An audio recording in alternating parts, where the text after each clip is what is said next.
Hello friends, જય શ્રી કૃષ્ણ. તો આજે આપણે એકદમ યુનિક રેસીપી બનાવવાના છીએ.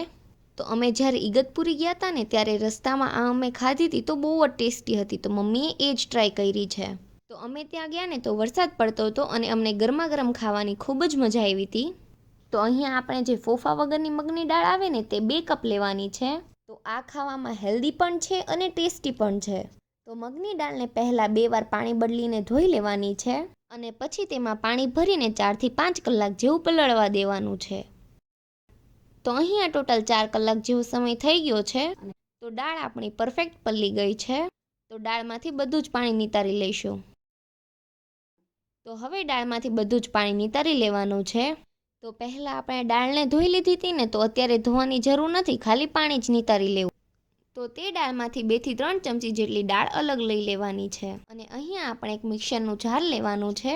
તો અહીંયા આપણે 3 ચમચા જેટલી મગની દાળ મિક્સરની જારમાં ઉમેરીશું, વધારે નથી ઉમેરવાની. તો થોડી દાળ હશે ને તો ક્રશ કરવામાં આસાની રહેશે.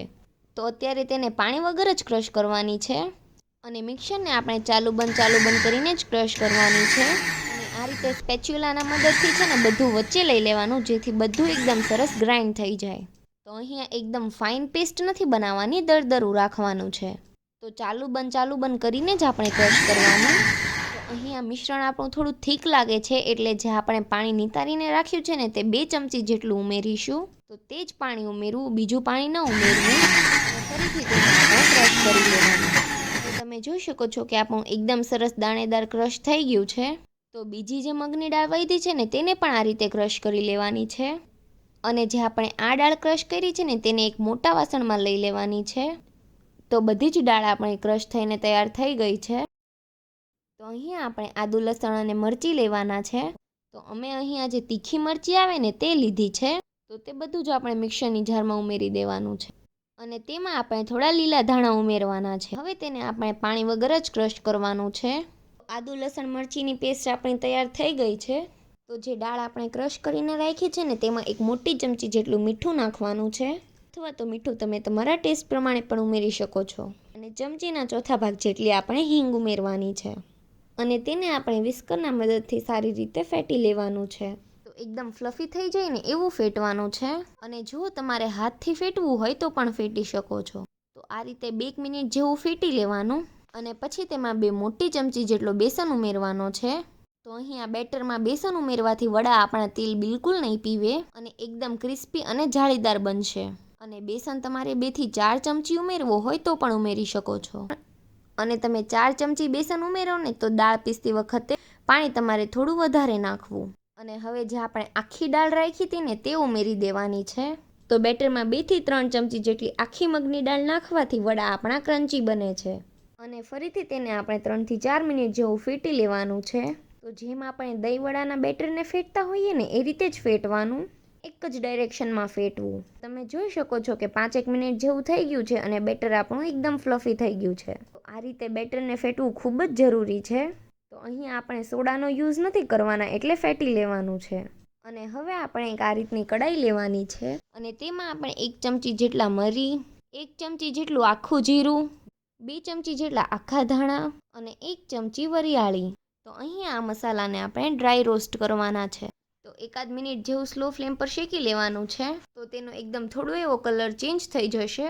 તો આ રીતના શેકાઈ જાય ને એવું શેકી લેવાનું. અને પછી તેને મિક્સરની જારમાં ઉમેરીને તેનો અધકચરો પાવડર કરી લેવાનો.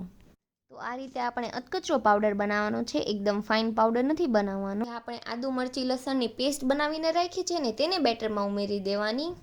જે આપણે ધાણા, જીરું અને વરિયાળીનો મસાલો વાટીને રાખ્યો છે ને તેને ઉમેરી દેવાનો. અહીંયા 2 નંગ જેટલા કાંદા લઈ તેને સમારી લીધા છે તો તે ઉમેરી દેવા. હવે થોડા આપણે લીલા ધાણા ઉમેરી દઈશું. ખટાશ માટે અડધી ચમચી જેટલો આમચૂર પાવડર ઉમેરવાનો છે.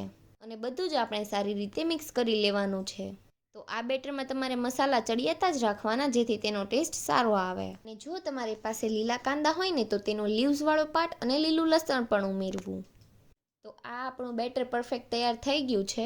અને અહીંયા આપણે તેલ પણ ગરમ કરવા મૂકી દીધું હતું, તો તેલ ગરમ થઈ ગયું છે. તો આપણે જે રીતે ભજીયા પાડીએ ને એ રીતે જ વડા બનાવી લેવાના છે. તો આ રીતે આપણે હાથથી બેટર લઈ અને તેલમાં મૂકતું જવાનું. અને આપણે એકદમ ઇઝી રીતે જ વડા પાડી લેવાના છે.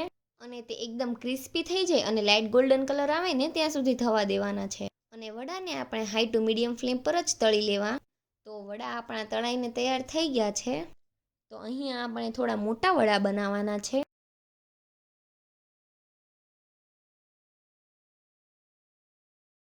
તો અહીંયા આપણે જે પાઉંભાજીવાળા પાઉં આવે ને તે લેવાના છે. અને તમારે વડાપાઉંવાળા પાઉં લેવા હોય તો પણ લઈ શકો છો. તો પાઉંને વચ્ચેથી આપણે આ રીતે ચપ્પુથી કટ કરી લેવાનું છે. તેના પર માખણ લગાવી દેવાનું છે. અને પછી જે આપણે વડા તળીને રાખ્યા છે ને તે ગરમા ગરમ વચ્ચે મૂકી દેવાના છે. અને તમે આંબલીની ચટણી અથવા તો ગ્રીન ચટણી સાથે ખાઓ ને તો પણ ખૂબ જ મજા આવે છે. તેને તળેલા મરચાં સાથે પણ ખાઈ શકો છો. અમે ઇગતપુરી ગયા હતા ને ત્યારે આ રીતે દાળ વડાપાઉં ખાધા હતા. અને જો તમને અમારા આ દાળ વડાપાઉંની રેસીપી ગમી હોય તો વિડીયોને લાઇક કરજો, શેર કરજો અને અમારી ચેનલને સબસ્ક્રાઈબ કરી દેજો. Thanks for watching.